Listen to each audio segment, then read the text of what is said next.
Yiddish é hoje uma língua falada por mais de 1 milhão de pessoas ao redor do mundo, seja nas comunidades judaicas ou fora delas. A língua teve origem no século X entre os judeus Ashkenazim, que viviam na Europa Central e Oriental, e se constituiu através da fusão do alemão, do hebraico e de línguas eslavas. Após o Holocausto, juntamente com cerca de 6 milhões de judeus, o Yiddish foi quase extinto. A partir do século XXI, ocorre uma retomada do estudo do idioma através de um movimento de resistência para além das perseguições e preconceitos. É o resgate da cultura Yiddish, que apresenta uma literatura, música e sabedoria muito ricas. A pedagoga Sônia Kramer, que trabalha na PUC há 41 anos, começou a dar aulas de Yiddish na universidade em 2017. Em 2021, Sônia irá coordenar 3 novos cursos oferecidos pelo IPEL, Instituto de Pesquisa e Ensino de Línguas da PUC-Rio. A TV PUC conversa hoje com Sônia Kramer a respeito da iniciativa e sobre a importância de manter a herança da cultura Yiddish como um gesto de resistência. Olá, bem-vinda, Sônia. Bom, Maria Clara. O Yiddish é uma língua difícil de se aprender? Quais são as peculiaridades desse idioma? Eu acho que toda língua é fácil e é difícil, né? Acho que isso é uma característica, dependendo de quais são as suas motivações afetivas, contextuais, e quão diferente ela pode ser da sua língua, né? Acho que o Yiddish é uma língua chamada de língua amálgama, ou língua de fusão. Fusão porque ela se fez nessa trança, nesse cruzamento do alemão, com o hebraico, que lhe dá o alfabeto, o alemão dá a gramática, e também muitas línguas eslavas. Então, eu diria que ela é um desafio, uma aventura, né? Assim, eu não acho que ela seja difícil, acho que ela pode, por ser um outro alfabeto, né? Para as pessoas que, como nós, escrevemos, e a nossa língua é a grafia no alfabeto latino, o desafio maior, a meu ver, é o desafio do alfabeto. Mas isso se dá também se nós formos aprender uma língua de outro alfabeto. Porém, a gente tem hoje muitas coisas pela internet, né? Muitos vídeos, músicas, peças teatrais, então isso nos aproxima, né, da oralidade dessa língua. Qual a origem do idioma Yiddish e qual a importância da língua na transmissão da identidade judaica, o Yiddishkeit? O Yiddish foi uma língua que foi se formando, foi se constituindo, estima-se que há 1000 anos atrás.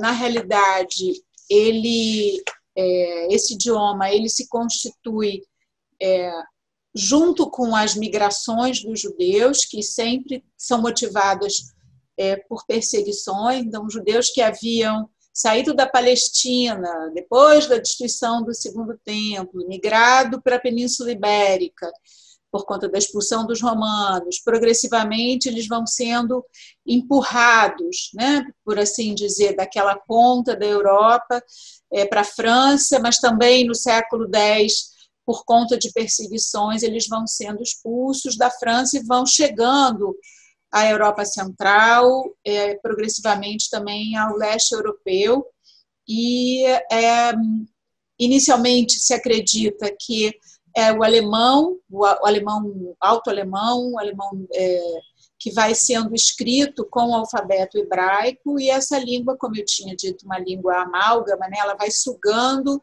ela vai agregando palavras de contextos de comunidades de língua por onde os judeus passaram.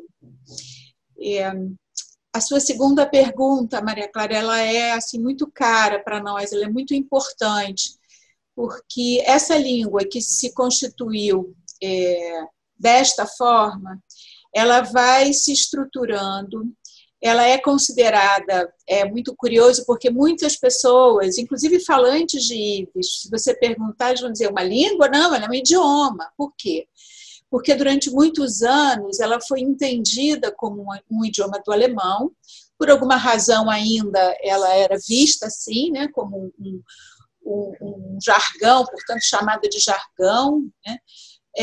Mas é importante dizer que não existe língua Yiddish sem o hebraico, por razões mesmo de perseguição, mesmo de uma menoridade com as quais os judeus eram vistos, ela foi entendida como dialeto, mas ela tem o Yiddish moderno tem uma literatura bastante complexa, sofisticada até, né? E a partir do século XVIII, mais especificamente, se entende que em 1750 ela se configurou como língua propriamente, com vários dialetos e uma língua que não tem um território, né? Nunca teve.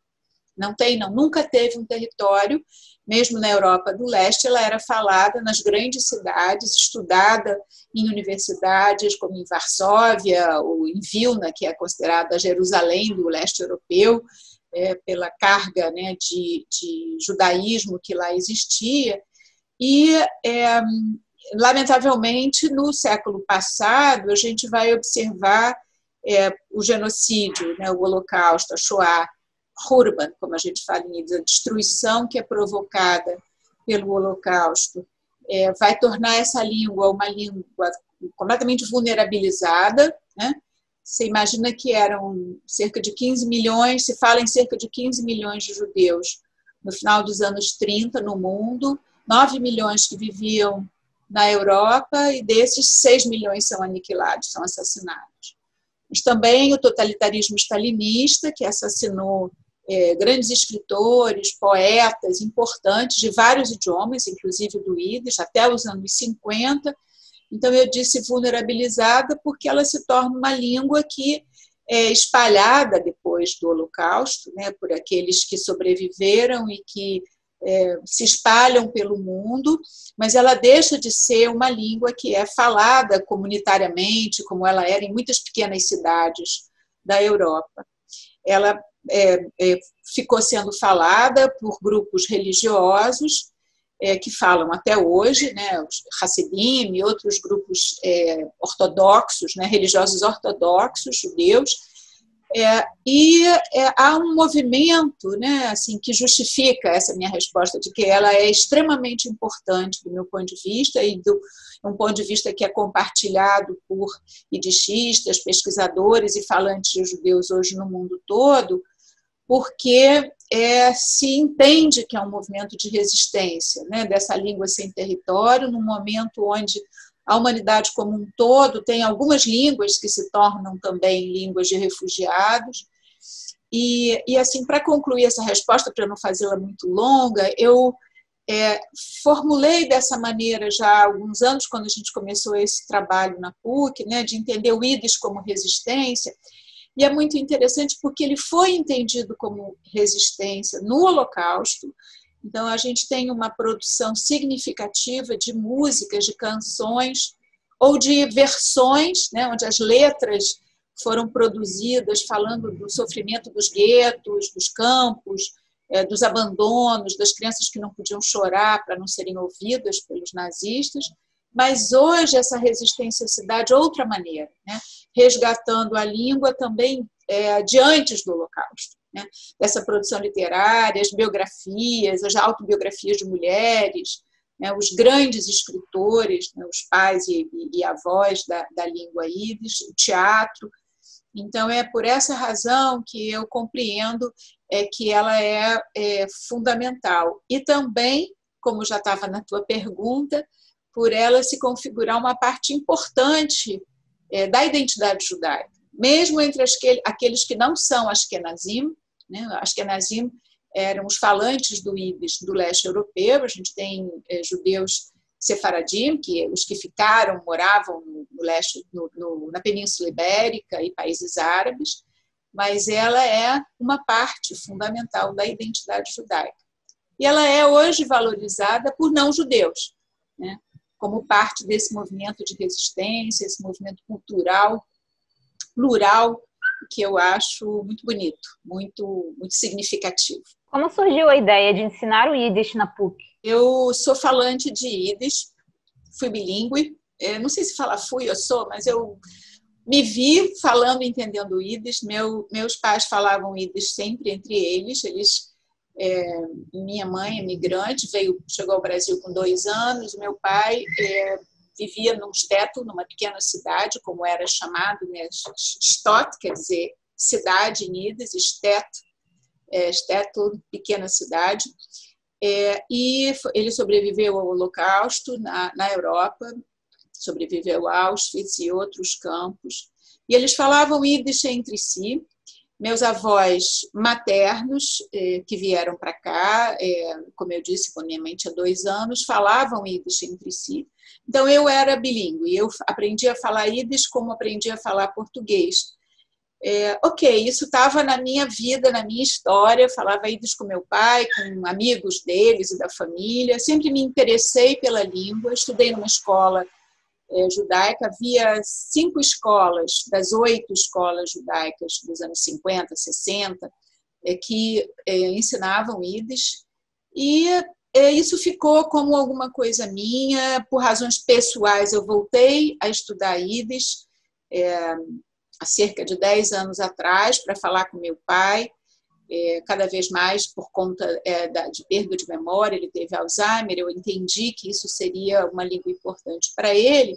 E ao procurar comprar livros nos Estados Unidos, especialmente em Nova York, onde eu fiz o meu pós-doutorado, eu me deparei com um movimento interessantíssimo em várias universidades no mundo, pesquisadores, inclusive lançamentos de livros. Eu até botei aqui do meu lado para mostrar, se você quiser, livros que começaram a ser lançados em edições modernas, novas traduções, institutos de pesquisa, o Yiddish Book Center, que reuniu toda a produção Yiddish, que já houve, né, bibliográfica, e como download gratuito para quem quiser baixar e ler esses livros. Então, assim, o que era em mim um movimento existencial, pessoal, uma busca que eu entendia, julgava que fosse pessoal, eu subitamente entendi que era algo que havia se transformado numa busca de muitas outras pessoas no mundo todo, muito o que é chamado de um renascimento que veio a partir da música klezmer, nos anos 70 e 80, mas que, especialmente nos últimos 20 anos, vem sendo chamado de academic Yiddish, um Yiddish acadêmico, sem a ilusão de que todos nós vamos voltar a falar Yiddish nas comunidades. O que foi perdido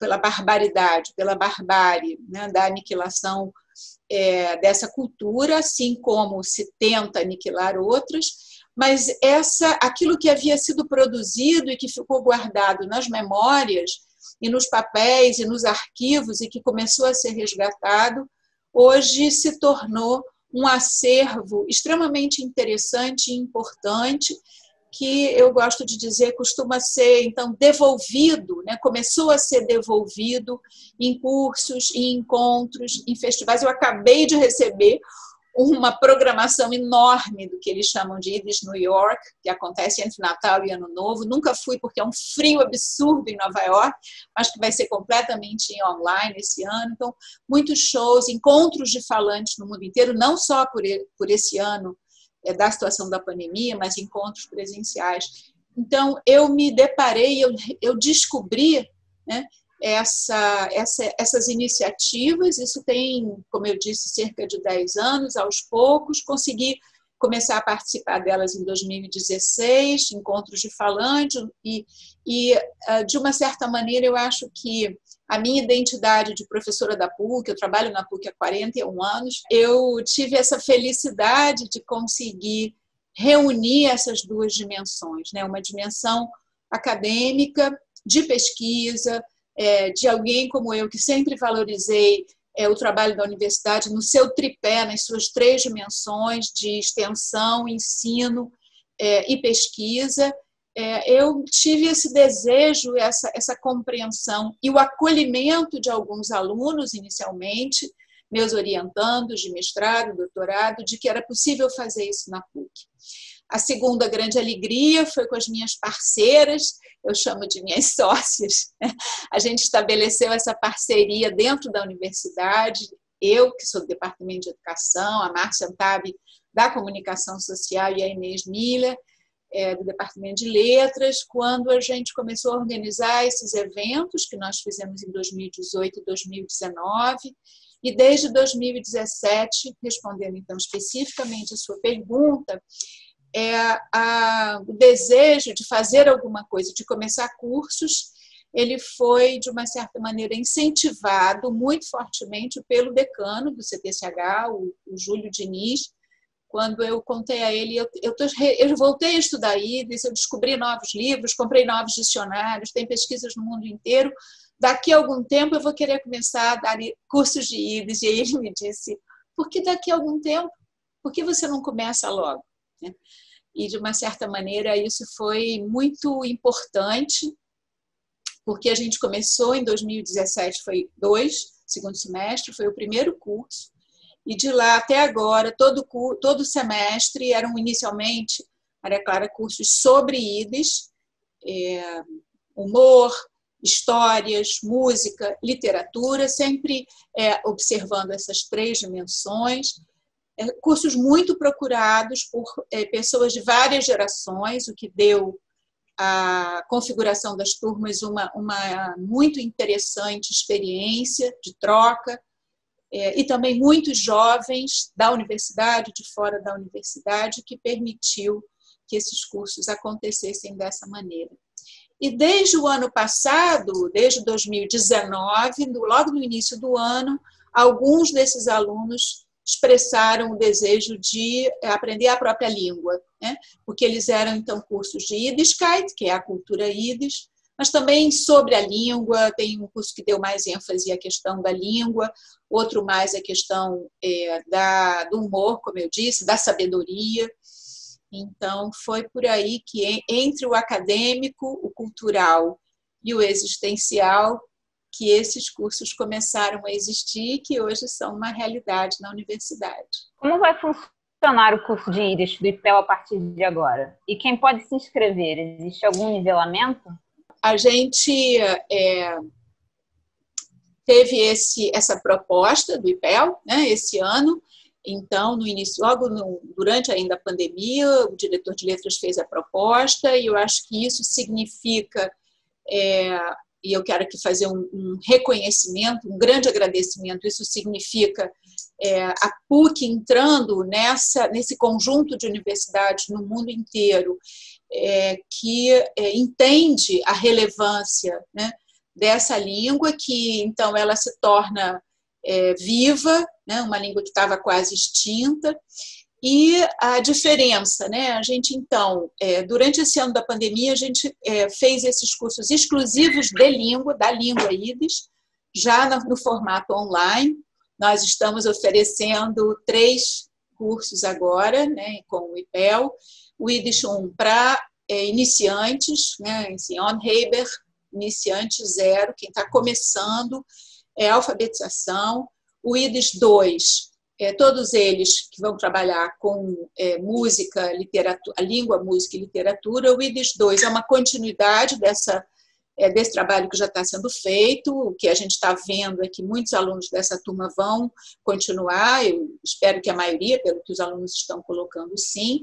E a gente divulga como sendo pessoas que já são alfabetizadas em Yiddish e que têm cerca de 1 a 2 anos de estudo da língua. Então, não existe um nivelamento no sentido formal, e eu confio em que cada pessoa saberá se colocar. Se ela não está alfabetizada, o ideal é que ela vá para o primeiro nível. O terceiro grupo, a terceira turma, que eu estou chamando, a gente chamou esse curso de rodas de leitura / conversação, que é Lehenkreis Shmuas, que são práticas muito comuns e mais de um século, as comunidades judaicas falantes de Yiddish faziam rodas de leitura, rodas de leituras literárias com livros, um leitor e todos acompanhando e fazendo também a leitura, e conversação, que a gente está supondo, então, de volta a muitos dos alunos e alunas que estiveram presentes nas primeiras aulas, nos primeiros cursos, que sabem falar Yiddish, que compreendem bem. Alguns foram professores, outros foram tradutores. Curiosamente, alguns falam, entendem, mas não escrevem, né? Então, é possível que um ou outro, já me disseram isso, vá se matricular também, vai se inscrever também no de alfabetização, porque como uma língua da oralidade foram bilíngues, ou em casa se falava e aprenderam. Eu vou fazer esse terceiro, né? Não vou perder a oportunidade de estar nessa roda de leitura. Eu queria, então, nominar os professores. Eliane Pichol vai estar trabalhando com o primeiro curso, que é o de alfabetização, com a monitoria da Ilana Resnick. Eu vou estar continuando no IBIS 2, com a monitoria da Tarsila Nascimento, e rodas de leitura SMUES, a gente vai ter Leia Tabac, Miriam Garfinkel e a monitoria de Alice Fuchs. As monitorias são uma coisa que eu inventei lá no outro curso que eu coordeno há 26 anos, de educação infantil, que eu entendo que seja um processo de formação no trabalho. São alunos que estão estudando, são jovens alunos que estão estudando IDES, e que eu aposto muito fortemente que vão se qualificar e se formar para fazer esse trabalho num futuro recente, num futuro breve. Quais as principais dificuldades do estudante de IDES em dominar a língua? Eu não sei se eu vou te responder em dominar a língua. Eu ontem brincava com algumas alunas, dizendo que o IDES, como ele foi... vou falar da nossa experiência no Brasil, né?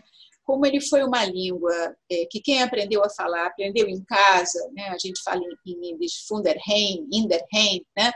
Que é o IDES que você aprende na sua comunidade familiar, né? Ele, de uma certa maneira, criou um estereótipo, uma coisa completamente sem nenhuma fundamentação, de que você aprende quase que por osmose, né? Você aprende no afeto, na memória, uma língua que vem.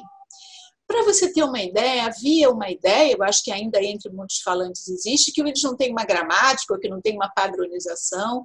Quando a gente tem isso, tem grandes e fortes linguistas estudiosos e idistas, desde os anos 40, ainda na Europa, né, com dicionários, dicionários de rimas, dicionários IDIS inglês, IDIS francês, alemão, enfim. Então, você tem uma produção muito grande, mas, é claro, as pessoas aprendiam a falar falando, né?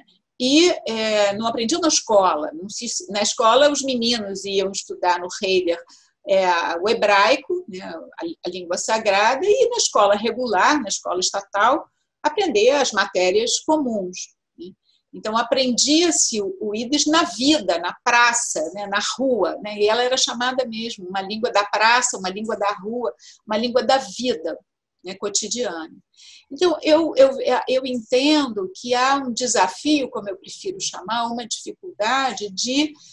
Puxa vida, ela tem dialetos como todas as línguas. O IDES, hoje, o IDES que é ensinado foi criado uma variação dialetal que é chamado IDES claro, IDES padrão, que é ensinado, porque como ensinar, em que dialeto você vai escolher o ensino se você não tem mais uma comunidade de falantes, né? Então, essa é uma questão linguística importante.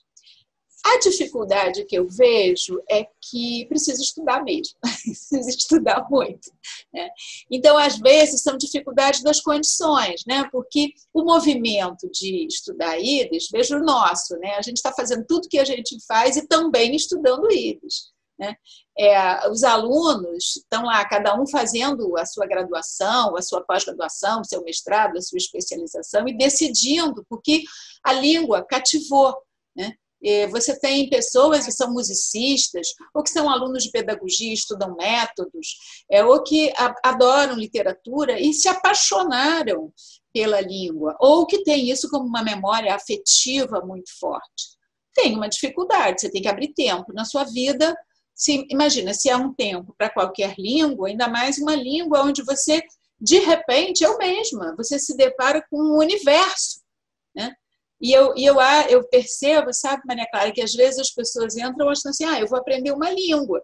E quando entram, você vê, você tem todos os livros que jamais foram escritos, né? Você tem as músicas, e elas são belíssimas, e a letra é linda, mas a letra pode ser complexa, claro, se você não domina a língua, né? Então, eu acho que é esse desafio, a gente precisa criar condições, né, de ter algum tempo de estudo por semana, né? E eu diria, de acolher as nossas próprias dificuldades.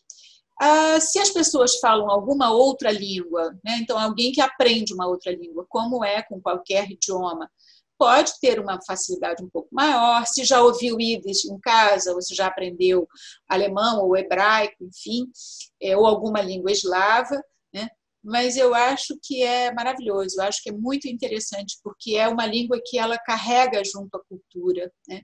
Ela carrega junto nas palavras, né? As palavras falam, né? E das palavras emergem sentidos históricos, vivenciais, situações vividas, né? No cotidiano e na história mais ampla. Então, é alguma coisa que cativa, e eu acho que essa atração é maravilhosa, mas às vezes ela não é suficiente para aprender a língua, né? Então tem de ter aí um lado de criar condições, né, efetivamente. Eu acho que a PUC cria condições, né? A gente tem trabalhado já desde antes mesmo da pandemia, escaneando muitos materiais, a gente tem livros em literários, eu tenho muito material que pude recolher. Não me pergunte por quê, ao longo da minha vida eu juntei métodos de ensino de Yiddish cada vez que viajava, então hoje olho para eles. Acabou de sair um método novo de ensino de Yiddish, baseado mais nas teorias da comunicação do que na linguística, então você já tem vários métodos, né? Então é alguma coisa que sim, a gente pode dizer que é dinâmico. Há livros que são livros de autoensino, de autodidatismo, né? É possível, a gente tem aí alguns alunos que conseguem, exige um esforço maior e é muito mais divertido aprender junto, né? Então, acho que tem esse aprender junto é mais interessante. Como o contato com o idioma, a música e a literatura Yiddish podem ser enriquecedores também para aqueles que não pertencem à comunidade judaica? Uhum. Então, algumas pessoas me perguntam, né, por quê? Porque, assim, eu recebo muito dois tipos de perguntas. Antes de entrar pessoas que não são da comunidade judaica, algumas vezes as pessoas me perguntam, mas por que os jovens judeus têm interesse em aprender Yiddish? Digamos assim, é muito mais interessante aprender o inglês, ou o francês, ou o alemão, ou línguas, né, que tem uma praticidade, uma utilidade no mundo do trabalho, no universo do mercado, né? E eu costumo responder, é uma piadinha Yiddish, né? Quando você diz "far vós", o outro responde "far vós nicht", né? Por quê? Por que não? Né? Por que não conhecer mais da língua que era falada pelos seus avós ou bisavós, né? A gente ontem a gente faz oficinas, né? O nosso grupo musical, que é um grupo que pertence ao núcleo, né? O Núcleo Viver com Yiddish, ele da PUC, né? Ele faz oficinas nas escolas. E as crianças, elas têm um vínculo, né? Elas entendem esse encontro e dizem, né? Minha avó, meu avô, a minha bisa, o meu biso. E às vezes as pessoas estranham o porquê do interesse. Eu não estranho, né? Às vezes as pessoas dizem, na minha casa se falava Yiddish para as crianças mais novas não entenderem. Isso não é a minha realidade. Na minha realidade, na minha história, né, sempre se valorizou o Yiddish para todos aprenderem. Historicamente, a língua Yiddish, isso foi a nossa primeira pergunta, mas eu não falei disso, ela se formou no que a gente em linguística chama de um contexto plurilingüe. E é um plurilinguismo interno e externo. Eu tô parafraseando, na verdade estou citando Benjamin Arshav, que é um grande linguista que viveu em Israel a vida toda, porque os judeus falavam muitas línguas e por isso o plurilinguismo interno, né? Eles sabiam hebraico, eles falavam a língua do país onde viviam. Muitas vezes naquele leste europeu o contexto externo era também plurilíngue, né? O búlgaro, o húngaro, o russo, o polonês, né? Meu pai falava 7 línguas, né? E foi escravo desde os 14 anos, ou seja, ele aprendeu na vida isso, não aprendeu na escola, né? Então, esse contexto plurilíngue e a sua riqueza, ele era também de judeus e não judeus, né? Então, historicamente, a gente tinha essa característica. Hoje, Como eu te disse, eu acho que a sua pergunta revela isso também, né? A presença do Yiddish, ela é muito forte culturalmente, né? No que a gente chama de Yiddishkeit. E tanto na dimensão da sabedoria, então, assim, são centenas de provérbios e ditos populares. Tem um livrinho, um pequeno livro, ele tem 650, tem um outro que são 1000 provérbios, né? O nome do livro é esse. Está todo em português, transliterado, né? Transliterado em português, com a tradução e a transliteração. Transliteração é quando a gente escreve o alfabeto, uma palavra que é de um alfabeto no alfabeto que a gente consegue ler. Então, a relevância, ela é dupla, eu diria. No mínimo, ela tem dois lados, no mínimo, né? O lado de que para que aprender uma língua, a não ser que seja para nela e com ela entrar na cultura, né? A frase é do Bakhtin, que não era judeu e não sabia Yiddish, mas estava lá na Rússia, estudou o plurilinguismo, né? O Mikhail Bakhtin, que falava dessa polifonia, né? E da pluralidade da língua, né? E dizia também que a gente nasce na língua e você entra numa corrente de comunicação verbal. E eu dou cursos sobre Bakhtin na PUC, aliás, vou dar um semestre que vem, que não tem nada a ver com o Yiddish, no mestrado e doutorado, mas para mim é muito claro, né, muito forte essa ideia de que você nasce numa língua significa dizer que você nasce numa cultura, né, numa cultura da informalidade e na produção cultural, né, da literatura, da música, da dança, né, da expressão do corpo, da expressão plástica em todos os sentidos.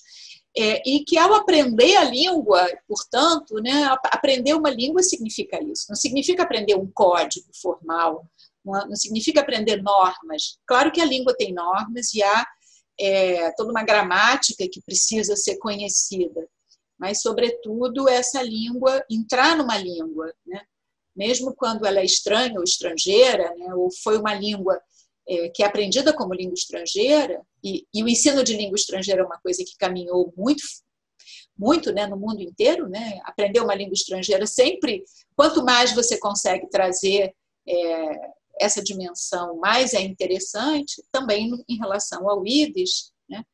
A música, a literatura, os shows, né? O humor, o cinema, né? Ele traz o cinema Yiddish e o cinema Hollywood, o cinema contemporâneo, tudo aquilo que ele foi capaz de absorver, de ganhar, né, de se apropriar das primeiras experiências da comédia, do humor judaico, que é um humor em Yiddish, né? A gente fala humor judaico, mas o humor judaico era humor em Yiddish, né? A língua Yiddish é que disseminou, divulgou e fez circular esse humor. Então, eu acho que a grandeza, a beleza e a relevância de aprender a cultura, ela está colocada nessa dimensão. A língua existe enraizada na cultura. Né? Na cultura cotidiana, falada, na língua falada, e na cultura que circula, né? Que se espraia, se espalha. E qual é a relação da comunidade judaica com o idioma Yiddish, já que entre a maioria dos jovens o idioma deixou de ser praticado? Com a comunidade judaica. Você me pergunta no singular e eu acho que eu vou preferir responder no plural, né? Tem um autor, faleceu há pouco tempo, o Amos Oz, que é um dos maiores escritores da contemporaneidade, israelense, escrevia em hebraico, mas era de família falante de Yiddish.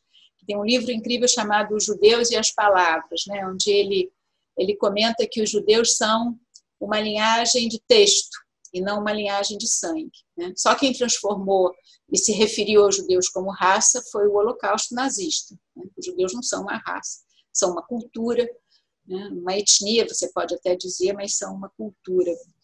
E ele diz também que a coisa mais confusa e menos clara é você começar uma frase dizendo nós judeus. Que quem começa uma frase dizendo nós judeus já errou só nessas duas palavras, porque os judeus são uma pluralidade, né? São uma pluralidade de origem geográfica, né? Uma pluralidade religiosa. A gente tem não tantas sinagogas, mas você sabe que os judeus não têm uma autoridade única, né? Mesmo como você tem em outras religiões, e você tem uma multiplicidade entre os ortodoxos, entre os judeus reformistas e os conservacionistas. Eu disse que a gente não tem muitas sinagogas, porque nós somos apenas 100 e poucos mil no Brasil, estima-se que 30 e pouco a 40 mil no Rio de Janeiro. As posições políticas são as mais diferentes possíveis.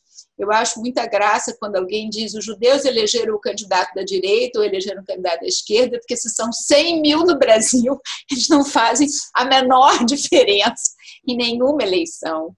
Mas há um simbolismo muito forte, né? Muito simbólico. Quando se fala os judeus, tem uma carga simbólica que é muito maior do que demograficamente, né?